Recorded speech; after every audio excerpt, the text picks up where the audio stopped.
I am Joel McLeod, and welcome to the 905er. Outbreaks of measles are being reported on the rise in the news. Public health is alarmed at the surge in numbers. An almost eradicated disease is seemingly back with a vengeance. Now, you might be asking yourself, why is he talking about Texas? I'm not. I'm talking about right here in Ontario. Public health units are reporting rising numbers of measles among unvaccinated populations across the province. In Peel Region, we are seeing 4 cases reported, with one being at Pearson Airport. In total, around the province, 512 cases have been reported in 13 public health units, with 42 being hospitalized. Of those 42, 36 were children. Just a few facts about the measles virus before we begin this episode. The measles is one of the most communicable diseases on the books. One carrier of the virus can spread it between 12 to 18 times before showing symptoms. And speaking of, symptoms of measles include fever, cough, a runny nose, red watery eyes, and a red blotchy rash. It is also easily preventable through a vaccine that is virtually 100% effective. Coming out of the COVID-19 pandemic, one would think that this shouldn't be a story. We've learned lessons about the efficacy of vaccines, haven't we? Well, maybe we haven't. Are we complacent about thinking of measles as a childhood illness that we all get over, even at the risk of those who could face long-term complications from the virus? This is important to consider, as summer is just around the corner, with sports games, barbecues, vacations, and get-togethers abound. We wanted to talk about this emerging health crisis and what we can do to get ahead of it. So to that end, I've invited onto the podcast Alvin Tedjo, Councillor for Mississauga, who also sits on the Peel Public Health Board, and Jill Promoli, Peel School Trustee and Advocate for Vaccinations. We talk about the state of the situation right now and what public health needs to do to educate the public on the efficacy of vaccinations and to encourage everyone to get vaccinated. Hey there, it's me, Joel. Welcome back to the podcast that keeps you informed, engaged, and connected to everything happening in the 905 region. Before we dive into today's episode, we want to take a moment to say a huge thank you to our supporters. Yes, that's you, who chip in $5 a month to help keep the 905er podcast going. Your support means we can keep bringing you the in-depth discussions, local analysis, and interviews that matter. Plus, as a supporter, you get access to exclusive bonus content like 905er Extra Minutes, where we go beyond the main episode with additional insights, behind-the-scenes conversations, and extended interviews you won't hear anywhere else. If you're already a supporter, we can't thank you enough. You are the reason we can keep doing this week after week. And if you haven't joined yet, now is the time. It's super easy. Just head over to 905er.ca and click on the supporter tab. For just $5 a month, you get more content, more access, and the satisfaction of knowing you're helping independent media thrive in the 905. So don't wait. Join our community of supporters today. Now let's get on to this week's episode. Well, thank you, Councillor Alvin Tedjo from the fantastic city of Mississauga, as well as Jill Promoli, as well from the fantastic city of Mississauga, for coming on to the 905er today. To talk about this, I don't think we'd be here, but this is a public health emergency that's starting to creep more and more into the headlines, and I thought it's important for us to talk about it, especially as Peel is one of these hotspots. I'm gonna use that term to describe this. In case people somehow do not know what we're talking about, we are referring to, of course, to the rising number of measles cases emerging across the province, as well. Peel is one of these public health units that is just seeing an upward tick of measles cases. Alvin, I want to start with you. Maybe just kind of paint a picture of Peel, what Peel's doing, what Peel's facing, and what the concerns are from a public health standpoint in Peel at the moment. Yeah, so I mean, Peel Region is the second largest municipality in Ontario. It's actually the third largest municipality in all of Canada. We have 1.6, 1.7 million people. So often you see a lot of these things happening around big cities like Toronto, but when you put Mississauga, Brampton, and Caledon together, you actually get quite a bit of numbers here, and it's very concerning because where the outbreaks have been happening are in very public spaces. So in the emergency room over at Credit Valley, in the Central Library just across the street from City Hall, and some other health clinics that we have in and around the city of Mississauga specifically. It's normally in a normal year, 1 to 2 cases. We've been jumping into the hundreds, and I think Jill will talk a little bit more about the more broader provincial numbers. But it's wild in terms of how quickly and how drastically larger it is this year than it has been in previous years. This is the most cases we've seen in over a decade, and the infection rate seems to be considerably faster because people are getting exposed. And what we want people to do is basically make sure that they're vaccinated, make sure they're checking their records. Really, you just need 2 doses if you were born after 1970. Anyone who might suspect that they could be infected need to immediately isolate themselves and contact Peel Public Health. We don't actually want them going straight to the hospital because we don't want them infecting other people. And then they can talk to a Peel Public Health worker. They can call 311, and they can sort of see where they are, because a lot of symptoms don't present themselves for a week up to 4 weeks after they get infected. So, or sorry, 7 to 21 days, so 1 to 3 weeks. But they can get a fever, they can get cough, they can get runny nose, red watery eyes, and then the rash, which what you see on in pictures quite a bit. So this is something we're taking very seriously. The Region of Peel is meeting as the Public Health Board in the next coming days to talk about how we can basically stem the tide of this. But a lot of it is basically education and prevention. Mhm. And this is something that we know we can defeat, and we've done for decades ago, and has come up through, vaccine hesitancy and misinformation that's online. And so, yeah, it's troubling right now. I do want to highlight just from your notes there, the communicability of this disease is off the charts. I'm sure there's a doctor epidemiologist out there who can quote me the statistics exactly, but I remember reading in the paper a visit to a Costco out here near Hamilton. There's a visit to a Costco which led to a number of other cases. Just an everyday trip to go get groceries, infected person just pass on to, I think you can pass on to almost 18 other people within just one step. And I just want people to understand, like, this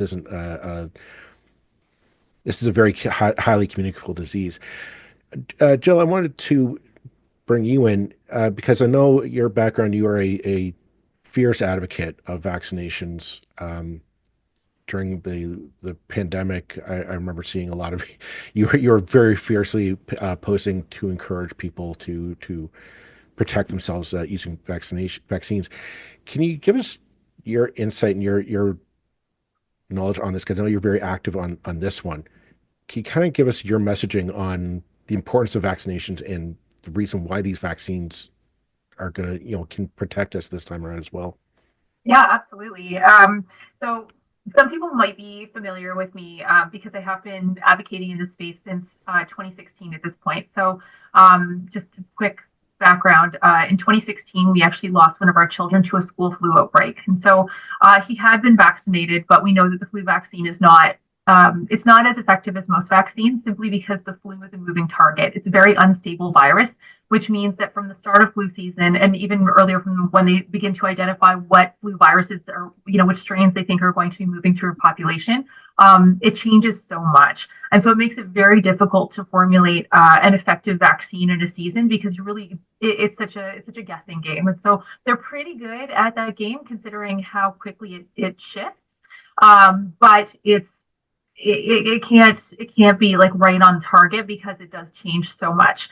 And it's especially tough to it's tough for kids under the age of 2 and for seniors to really establish immunity. Kids, especially under the age of 2, have a harder time developing immunity from a flu shot, and so that's why it's important that we do what we can to build community immunity. So while vaccines like the flu shot might not be as effective for the level of immunity we get from a measles vaccine, they can still be helpful. But when we're talking about the measles vaccine, that is a very stable virus. It's something that just does not change the way that influenza viruses do. And so we have been vaccinating people against measles since the 60s. And when you take a look at charts from the rates of infection for measles going back to all those decades when they started keeping track of measles cases until the 60s when a vaccine started to become available, it's just such a severe drop off. It's almost like measles just didn't exist. Like it was still kind of floating around out there. But now we're at a point where it's actually possible to fully eliminate measles. And that's why it's so rare to come across it. Those of us of our generation are so fortunate. We really didn't grow up with it the way that previous generations did because most of us are vaccinated. And so even those people who maybe weren't vaccinated against it, they're still protected because it's such a strong vaccine that it puts up walls that prevent the virus from circulating through the population. And so with 2 doses of the measles vaccine, it gives a 97% effectiveness rate, which means that it's the gold standard. It's the best vaccine out there. Even if you've only had that single dose, and as you know, some earlier generations only had the 1 dose, that's still 93% effective, which is still an extremely strong vaccine. But what we're seeing right now is that there's a lot of people who are behind on their vaccines or who maybe are a little bit more hesitant to move forward on childhood vaccination. And so we have a lot more holes in that vaccine safety net, which is what's allowing measles to circulate through our population right now. And so we have a serious challenge. I want to kind of touch upon that. Measles, people think of it as, it's a childhood illness, right? You get it when you're sick, you get a rash, you get over it, and you're immune for the rest of your life. It's a kid's sickness. Do you get the sense we maybe have a bit of a sense of complacency about it, that it's not that serious of a disease, that this isn't something we should be taking that seriously. Get over yourself, like suck it up and deal with it. Is there a sense of that kind of going around I'm not going to say Peel, I'm going to say around the province right now, that you're saying, Jill, I'm going to let you chime in first, but I can see Alvin's itching to say something, so he'll come in afterwards. 100%. And it's funny because even when you talk to people from earlier generations who grew up with measles in a way that we haven't, they're like, oh, I don't know what the big deal is. We all had it as kids and we're still here. That's survivor bias because they're still here, but some of their siblings and classmates aren't, because measles is actually quite serious. And so it's something that, in reality, most people who get measles will survive it. They will recover and they'll be okay. But it's not everybody, and it can be quite serious. It can cause lifetime permanent disability, and in the worst case, it does actually kill people. So we're not vaccinating against diseases like measles or really anything just because it's uncomfortable or inconvenient. We're vaccinating against these things because when we don't, people die.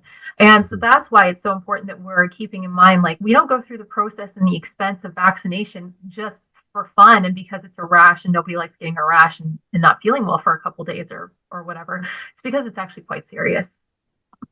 And Alvin. really, just to build on what Joe was saying there, Joel, is that it's the most vulnerable who are at risk, right? It's the people under 1, the kids under 1, and seniors and older people who are most vulnerable, and people who are already immunocompromised. So yeah, if you're strong and healthy, you're going to survive it most likely.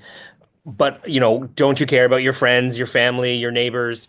And, we live in a society where we have to work with other people and we have to interact with other people and we want to keep them safe too. I mean, I remember we were talking about masking. It wasn't necessarily about protecting yourself. It was about protecting other people from you, right? And you could just be a carrier, and you could infect other people who are more vulnerable than you are. And I think we have a duty of care to make sure that we're doing everything we can to prevent people who are more vulnerable from getting sick. Now, my wife happens to be an emergency room nurse at Sick Kids, and we'll talk about not just the unfortunate casualties of people who are more vulnerable, or who the vaccine doesn't work for, or even if they were vaccinated and they're part of that 3% that doesn't actually work. But the suffering they go through too is not fun, right? And the lasting impacts that Jill was talking about, again, are there. They're scars for life. And so if it's as simple as, making sure that everybody has access to that vaccine so they can take it, so they can protect each other, then I don't know why we wouldn't do it. I think one of the challenges right now, and I will go on this till the day I die, is the amount of misinformation that is out there, and that we need to be challenging it every step of the way. And that, we shouldn't be even entertaining the idea of these measles parties or whatever it is, because it's just ridiculous. People don't understand. The science has been proven for the last 60 years. We need to be advocating and pushing everyone we can as much as possible that this is serious, and that we have the solution already, and it's just a matter of understanding that and implementing it. Like it's, something that's mind-boggling to people who are in the healthcare profession, or people like Jill who've had to live through this, knowing that it's just a matter of changing our behavior in order to prevent this from happening again. It's not like we need a new medical discovery. We already did this. Well, that's an excellent segue into my next line of questioning. And let's just talk about the elephant in the room, and that is COVID-19. We just got out of a global pandemic where the efficacy of the COVID-19 vaccine was on the front of minds for a good number of years. We got out of that pandemic because people such as you and I and millions of others took the vaccine to get that herd immunity up to a level where we could end the lockdowns, conduct our business, see friends and family again. I'm not bringing this up because I'm expecting this measles outbreak to elevate. I hope it doesn't elevate to that level, knock on wood. But the lessons that we should have been taking away from COVID-19, I'm struggling to understand. Why is this? Why are we here? Why is it this such a fight now to get this childhood illness, something that you yourself, Alvin, said usually it's like 1 or 2 cases a year. We're now up towards, I'm looking at the Toronto Star, 572 measles cases as of March 26 is what the Ontario Public Health is stating. Why are we in this situation is the question I have. And I'm not blaming you, Alvin. Lord knows it's your paycheck, but you're on the Public Health Board of Peel. Can you give us some insight into like why are we here? Yeah, I kind of want to go back a little bit to the idea of the misinformation that's been out there. I don't know if it was the lockdown itself, but it exposed COVID exposed the vulnerabilities that we had in the public health system, and the rapidity in which we were able to create a vaccine and roll it out created, I guess, more doubt. And I would argue that the seeds were planted for years before that, because and I think Jill can talk about the numbers in school boards in terms of how they've been going down steadily over the last couple of years, even before COVID. But it was this complacency of, well, this hasn't really been a problem. Why do we still need to do this? Right. And so if you're seeing the MMR or the measles, mumps, and rubella vaccine as something that's superfluous, you don't really need it because you don't know anyone who's had measles, mumps, or rubella. You don't even know what rubella is. So then you're kind of thinking like, what is this? This seems to be like an old thing that doesn't really matter anymore. And then you see the internet qualify opinions as equals when one is science and one is not. And we don't do enough as a public health board or as a province and as a healthcare system to sort of combat it and say, listen, this is not a partisan issue. This is about your health and your safety and real science. And I think we needed to take a harsher stance to nip those things in the bud as they were developing, and to counteract it, because you can't let that doubt grow and fester against the proven science that's not, brand new, right? This is still a thing. Get ready for Netflix's gripping new medical drama, Pulse. Set in a cutting-edge Miami trauma center, third-year resident Dr. Danny Sims is unexpectedly thrust into a promotion when beloved chief resident Dr. Xander Phillips gets suspended. Then, with the emotional and physical stakes at their highest, a storm will push the hospital and its residents to their limits. Witness how life can change in a heartbeat when you're operating under pressure. Watch Pulse April 3rd, only on Netflix. Here. I do want to ask this question of you because I'm going to be truthful to both of you. You were not my first invites on to talk about this topic. I did reach out to a number of medical officers of health across various public health units in the 905. Not one of them wanted to come on. And I don't know if that's a policy that they don't want to talk about this, but I find there is a reluctance. And I even asked Kieran Moore. I didn't think I'd get him on, but whatever. But I do find there's a reluctance to the medical community to come out and to be a little bit more forceful on this, to say the science works. The science is sound. Vaccines work. They are the best line of defense against these outbreaks and whatnot. And maybe this is me just being a little bit biased, a little bit unprofessional, but so be it. It's my show. I find it frustrating because I think I want to get these people on there, the people who have the science, who have the background, who have the expertise to share their knowledge, especially when it comes to public health. Alvin, is there a reluctance on the part of our medical officers of health or our public officers of health to come out and spearhead this conversation? I think we need to have as a community. Yeah, real short answer. Absolutely. They don't want to overexpose themselves. They got death threats. Some of them needed security. I've seen and heard stories of these medical officers of health's like quality of life when they were on TV and talking about things. And you just look at the social media. Like it's awful. They're not politicians. They did not expect to have to deal with something like that. But it is up to our leaders to make sure that they're defending that as well. And just one really quick funny story, because my wife will always say when she knows somebody comes in with a kid that hasn't been vaccinated and the exact thing happened and that person has been infected. And then the parent will panic and say, I need you to do everything you can and give them all the modern medicine that exists to treat this. And you're just like, well, actually, it was this vaccine that you refused to take. The science in this is, not even as advanced, like is way more advanced than all these other things that you're talking about. This was the real treatment, but there hasn't been to do that. But yeah, I mean, the public has just not rallied enough around this to protect the medical officers of health from this abuse and to make sure that everybody feels comfortable talking about the science in an open way. Jill, do you want to comment in on that? Just the dialogue around the science behind vaccinations that, this seems like a weird conversation that we can't have on public health and public safety. Yeah. You know what, going into the pandemic, I knew it was going to go one of two ways. We were already having challenges with vaccine confidence before the pandemic. I remember in 2019, I actually gave a deputation to the Toronto Board of Health, and that could be a whole other podcast, just that experience. We were in some challenges already at that point where we were seeing declining uptake when it came to even just these, time-tested vaccines like MMR and various other ones, and let alone things like the flu shot, which is something that we ask people to have faith in every single year. But we had some challenges already. So when the pandemic started, my first thought was this is going to go one of two ways. We're either going to come out of this with a better understanding and appreciation for the way that our health and lives rely on each other, or we're going to go completely the other way and people are going to really shove away public health efforts and measures. And I think what we've seen is a real division on the way that people land coming out of the last years that we've all been through together.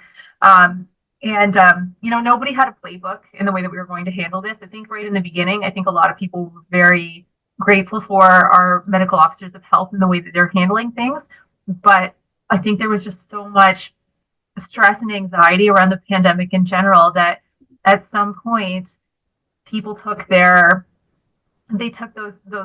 frustrations out on the people who were just trying to find measures to keep them safe and alive. And at some point that lack of faith, that lack of trust starts to kick in, and they're just thinking, I don't understand what the big deal is. And especially if people were feeling that economic pressure that was coming out of it, because a lot of people were out of work, their businesses were getting shut down. Depending on where you lived, you were either in a region where you weren't supposed to see your family, or across the street, life was basically normal. And I mean, that was kind of the way things were here in Peel. Like I live in Mississauga, and I have friends who live not quite across the street in Oakville, but like in Oakville, where Right. there's across the street where businesses would be open on one side and closed on the other, and for months and months and months. We had some of the longest lockdowns in the country, and that was really hard on people. And so where we are now is that we've got this real work to do to rebuild that trust and confidence, because that's the challenge, is that people have decided they're done. They don't want to have these conversations about public health anymore, because they are, I hesitate to use the word trauma, except I think trauma is the correct word here, because people were so devastated by it, by not being able to see friends and family, by missing life events, by not being able to go to funerals, by their kids having such a disrupted several years in school. And, everyone was doing the best they could just to keep everyone safe and alive. But we also have to recognize that, people are going to feel things on the other side too. And the biggest thing that we have to remember with public health measures is they only work if people buy into them, if they are interested in coming along with you.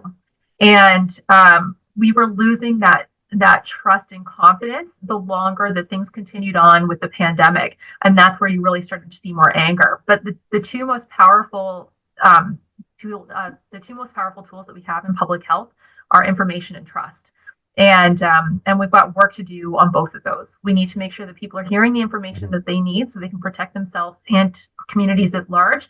But we need to make sure that they are trusting the sources that they're getting it from too.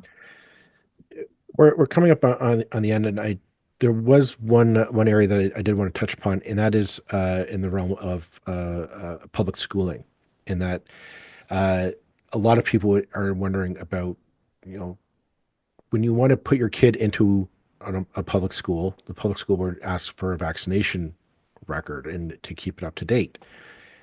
I don't know if either of you can comment directly on this. I don't know, Alvin, if you could, but the idea would just be have the Peel school board, or I guess all the school boards, enforce the mandates, really force it. Get your MMR to let your child sit in a publicly funded classroom. Is that something we just need to really kind of clamp down on and get?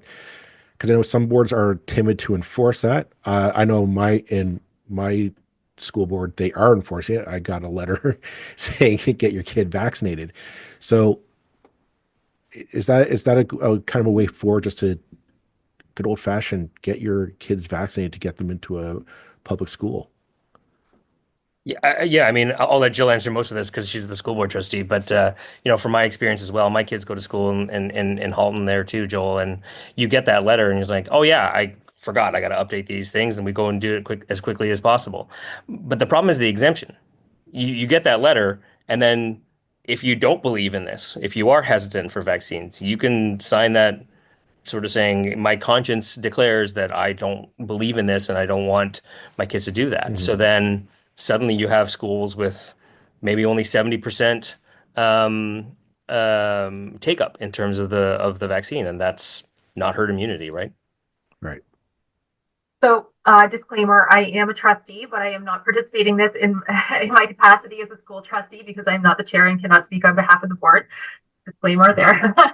But just speaking when it comes to, to schools in general, Alvin's absolutely correct. And you will find that school boards do issue those letters. I am also a parent with Peel, and we've received those letters. And we received a letter for my older child, and they said, "Oh, you're missing this vaccine." I'm like, "How is that possible?" And Right. and when I called my doctor's office, it was just actually that they had accidentally written something on the wrong line, and so it had just been misreported, and it was as simple as making a phone call over to Peel Public Health and getting it corrected.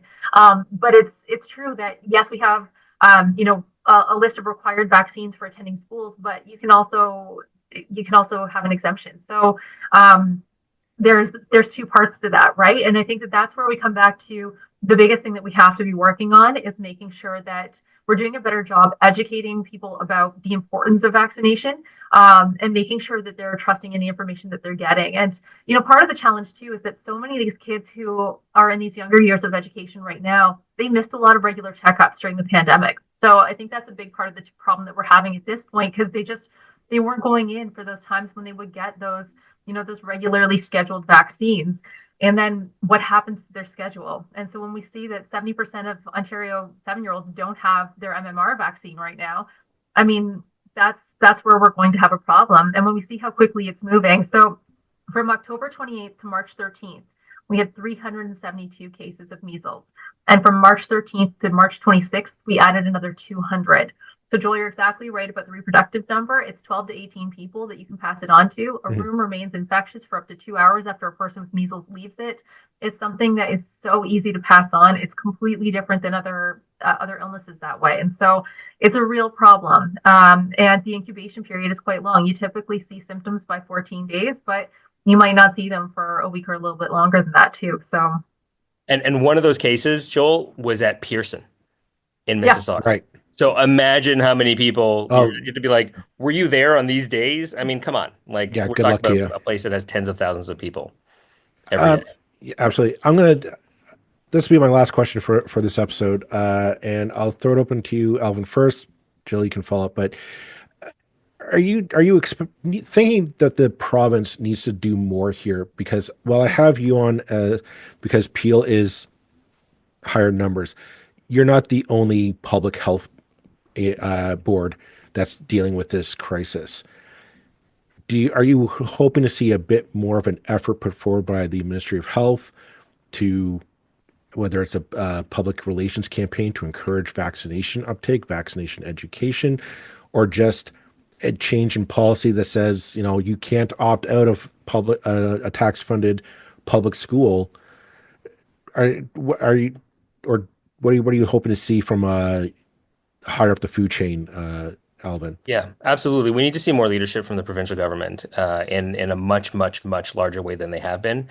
Maybe the excuse has been they were in the caretaker convention for a few weeks for the provincial election, but that excuse doesn't stand anymore. And Sylvia Jones, who's the MPP for Caledon here in Peel, also happens to be the health minister and the deputy premier, and we do see her on a fairly regular basis. And we talk about a lot of things that we don't have enough of in terms of healthcare funding, but this seems to be a layup. This seems to be just a matter of talking about this as a priority, right? We're not asking for billions of dollars right now, specifically for this outbreak, but we are talking about leadership in terms of the public space, right? Having them talk about this as a serious issue and raising the alarm to get people vaccinated and to isolate the people where there are cases that exist so that we can prevent the spread of this even further.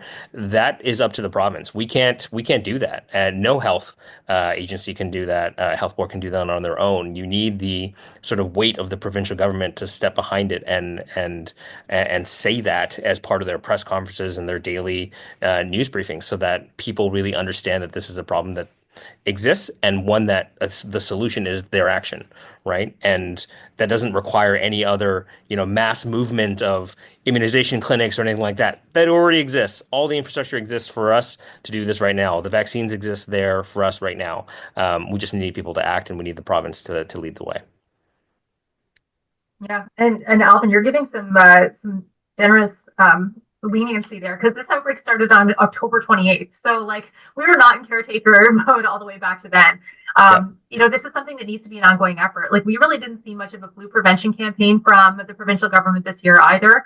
And that's something that's important every year. And we actually had a rough flu season again. And how much better could it have been if we actually had our government out there helping to remind people how important it is to take care of themselves and each other. So I listen, if I were in charge of everything, so let's just put on my Jill in charge hat for a moment, I would actually love to see a coordinated effort between the Ministries of Health and Education to make sure that we are delivering the information that every parent needs to have to ensure that their child is safe and will remain safe and well throughout the school system. This is actually not that hard. It's really easy to communicate with parents throughout Ontario. Every time it's popcorn day, I get 2 emails and a phone call. So when flu season comes around, it's easy to remind people, heads up, by the way, it's respiratory illness season. If you have any questions, go chat with your doctor. If your kid is sick, this is when you need to keep them home. This is a reminder of where you can find the link to the vaccine schedule. It's really easy to get this information to people. And the Ministry of Education and the Ministry of Health can do that, and it wouldn't even be expensive. This is a simple thing to do, and it would help make sure that everybody has the information that they need. And you can start it all the way from when babies are born. You can make sure that parents are getting that information straight out of the gate. But we're not doing that because right now we have people who are just not serious about illness prevention. We have to do better. We have to recognize that the more that we're failing to prevent illness, the more that we are not just harming people's health, we're also making sure that schools can't operate as well, workplaces don't operate as well, and we're putting more and more burden on our healthcare system when we're failing to fund everything properly. So why don't we just do a much better job and, stick to the old cliche, what is it? An ounce of prevention is worth a pound of cure. Let's just put a little bit more effort into prevention and make sure that we are keeping people well and stop putting so much burden on people to carry this illness that we know is easy to prevent, especially the measles, because that is the simplest disease to prevent out of any of them. So anyway, there's my little rant. We can keep people safe, and it's not actually that hard. Well, I will leave that as the last word then for this episode. Thank you very much, Alvin Tedjo, Councillor from Mississauga, and Jill Promoli, vaccine advocate from Mississauga as well. Thank you both very much for taking the time to come on today. Thank you very much. Thanks for having us. Jill.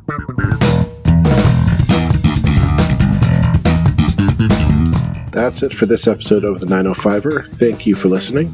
As always, you can send us your feedback, thoughts, and concerns or ideas for future episodes to our email, info@905er.ca. We love to hear from you. You can help us keep the 905er going by financially supporting us through Patreon as well as PayPal. Visit us at 905er.ca and click on the support tab. As well, links are in the show notes for your convenience. Lastly, you can find us on social media. Search for _905er on Facebook, Twitter, Instagram, and LinkedIn. So long for now. See you next time.